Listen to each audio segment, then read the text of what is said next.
Samajwadi party cycle का निशान और अखिलेश यादव ये हैं इस पार्टी की पहचान।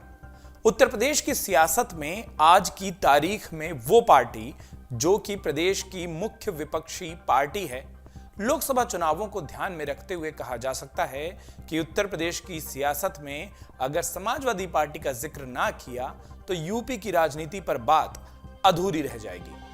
जिस पार्टी के संस्थापक अध्यक्ष यानी मुलायम सिंह यादव देश के प्रधानमंत्री बनते बनते रह गए हों, उनके बेटे और पार्टी के वर्तमान अध्यक्ष अखिलेश यादव की सियासी कुंडली आज हम आपको दिखाने जा रहे हैं अपने इस खास शो नेताजी की कुंडली में। समाजवादी पार्टी के अध्यक्ष अखिलेश यादव का जन्म उत्तर प्रदेश के इटावा जिले के सैफई गांव में हुआ था। उसी सैफई में जो कि यादव परिवार का गढ़ माना जाता है, उसी सैफई में जिसे बदलने के लिए यादव परिवार ने वहां पर ढेर सारे काम किए। कई लोगों को विश्वास नहीं होता कि ये सिर्फ एक गांव है। अखिलेश यादव का जन्म 1 जुलाई 1973 को हुआ था और उनकी मां का नाम था मालती देवी। अखिलेश यादव के पिता के बारे में हम आपको पहले ही बता चुके हैं। प्रदेश के पूर्व मुख्यमंत्री मुलायम सिंह यादव उनके पिता थे। अखिलेश यादव ने अपनी पढ़ाई राजस्थान के धौलपुर से की। वहां पर वो सैनिक स्कूल गए और वहां पर अपनी स्कूली पढ़ाई को पूरा किया। अपने सैन्य स्कूल में जाने के जिक्र को अखिलेश यादव बड़े गर्व से दुनिया को बताते हैं और वो ये भी कहते हैं कि उनके जीवन में अनुशासन जो आया है उसके लिए सैनिक स्कूल का माहौल ही एक बहुत बड़ी वजह है। धौलपुर के सैनिक स्कूल से अपनी स्कूली पढ़ाई पूरी करने के बाद अखिलेश यादव अपनी उच्च शिक्षा को पूरा करने के लिए यूनिवर्सिटी ऑफ मैसूर और फिर ऑस्ट्रेलिया में यूनिवर्सिटी ऑफ सिडनी चले गए।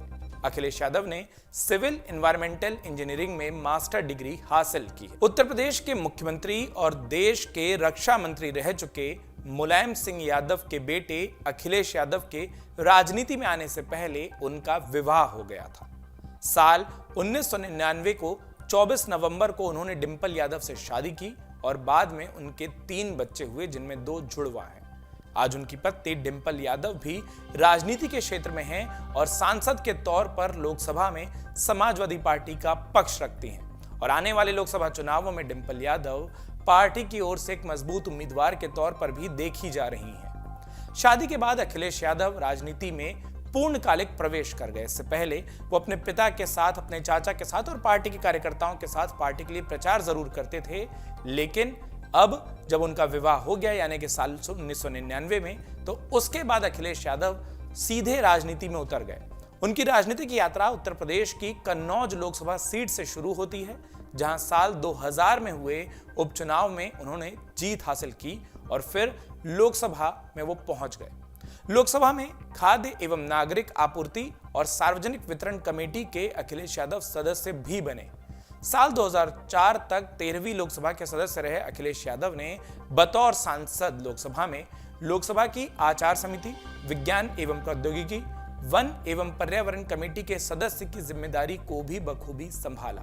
इसके बाद अखिलेश यादव का लोकसभा पहुंचने का सिलसिला बदस्तूर जारी रहा और आने वाले सालों में यानी कि साल 2004 और साल 2009 में हुए लोकसभा चुनावों के दौरान भी अखिलेश यादव ने लोकसभा उम्मीदवार के तौर पर जीत हासिल की और दोनों ही बार वो सांसद बने। इस दौरान अखिलेश यादव कई सारी संसदीय कमेटियों में सदस्य के तौर पर खूब सक्रिय रहे और राजनीति के ककहरे को भी इन कमेटियों में काम करते करते बखूबी सीख लिया।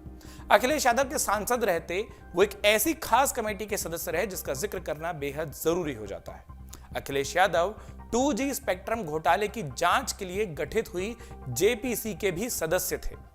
अब बात करते हैं उस बदलाव की जिससे अखिलेश यादव प्रदेश और देश की राजनीति में एक बड़े नेता के तौर पर उभर कर सामने आए। साल 2012 में उत्तर प्रदेश में विधानसभा का चुनाव होना था। उस चुनाव में अखिलेश यादव ने अपनी पार्टी के लिए महत्वपूर्ण भूमिका निभाई।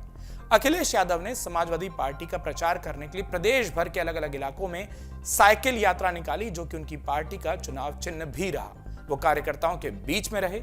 जो पार्टी उनकी रथ चला रही थी, प्रचार रथ चला रही थी, अखिलेश यादव ने उस प्रचार रथ का भी हिस्सा बनना स्वीकारा, पार्टी के लिए प्रचार किया और उनके जोरदार प्रचार का और पार्टी की एकजुटता का असर यह रहा कि समाजवादी पार्टी ने साल 2012 के विधानसभा चुनाव में बेहतरीन जीत हासिल की। इस जीत के बाद उनके पिता मुलायम सिंह यादव ने एक फैसला किया और वो फैसला अखिलेश यादव की सियासत में बहुत बड़ा बदलाव लाया। अखिलेश यादव साल 2012 में उत्तर प्रदेश के मुख्यमंत्री चुन लिए गए। उन्हें इस पद को संभालने की जिम्मेदारी उनकी पार्टी ने दी।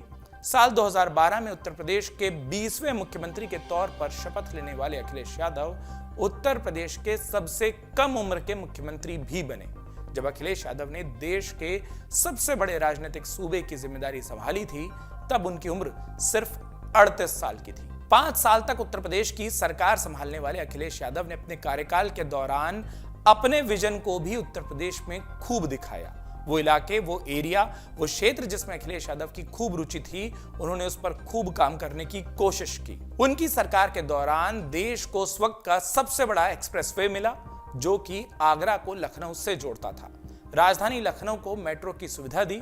ग्रामीण इलाकों के लिए अखिलेश यादव ने पेंशन स्कीम के साथ साथ लोहिया आवास जैसी योजनाएं लाई और छात्रों को पढ़ाई में मदद देने के लिए उन्होंने लैपटॉप बांटने की भी योजनाओं की शुरुआत की। बतौर मुख्यमंत्री अखिलेश यादव के कार्यकाल में सहायता राशि के जरिए लोगों को स्वास्थ्य के क्षेत्र में खूब मदद की और अभी भी उत्तर प्रदेश में स्वास्थ्य मदों में दिया गया मुख्यमंत्री की सहायता राशि से वो धनराशि एक रिकॉर्ड के तौर पर देखिए उसका जिक्र किया जाता है। लेकिन अपनी सरकार के आखिरी साल में यानी कि चुनावी साल में अखिलेश यादव को अपनी ही पार्टी में बगावत, मुश्किलों और टूट का सामना करना पड़ा और इसके बाद उत्तर प्रदेश और देश की सियासत में समाजवादी पार्टी ने एक नया रुख, एक नए तरीके की राजनीति को भी देखा। परिवार की पार्टी का टैग हमेशा, वो तमगा हमेशा हासिल करने वाली समाजवादी पार्टी में टूट हुई। अखिलेश यादव के चाचा शिवपाल यादव ने अखिलेश से अलग होने का फैसला किया, जिन्होंने बाद में अपनी एक अलग पार्टी तक बना ली। परिवार की लड़ाई चुनाव आयोग तक चली गई और पार्टी के स्वामित्व को लेकर चुनाव आयोग में अखिलेश यादव और उनके पिता मुलायम सिंह यादव के पक्ष के बीच में कानूनी लड़ाई हुई।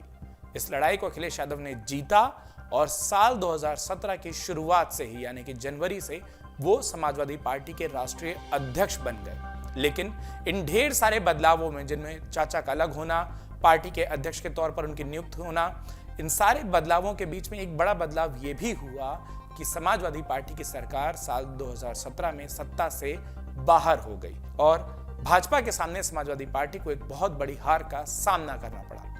साल 2017 के बाद से उत्तर प्रदेश की राजनीति में गठजोड़ के नए नए फॉर्मूले इजाद करने वाले अखिलेश यादव चुनावों में कभी कांग्रेस, कभी छोटे दलों तो कभी चिर प्रतिद्वंदी रही मायावती की बहुजन समाज पार्टी का भी साथ ले चुके हैं।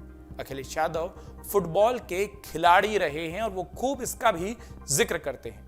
अखिलेश यादव को क्रिकेट देखने का भी काफी शौक है। अब देखना ये दिलचस्प होगा कि आने वाले लोकसभा चुनाव में वो अपनी इस राजनीति की पिच पर गोल मारने में कामयाब होते हैं या फिर इस राजनीति की पिच पर क्लीन बोल्ड हो जाते हैं। समाजवादी पार्टी के मुखिया अखिलेश यादव की ये कुंडली आपको कैसी लगी और किस और नेता की प्रोफाइल, किस और नेता की कुंडली आप जानना चाहेंगे, कमेंट बॉक्स में लिखकर हमें बताना जरूर ना भूलें। और साथ में ये वीडियो अगर आपको पसंद आया हो तो अपने दोस्तों के साथ इसे शेयर करना भी मत भूलिएगा। अगर आप ये वीडियो YouTube पर देख रहे हैं तो हमारे चैनल को सब्सक्राइब करें और बेल आइकन को दबाना ना भूलें। अगर आप Facebook पर ये वीडियो देख रहे हैं तो हमारे पेज को लाइक करें।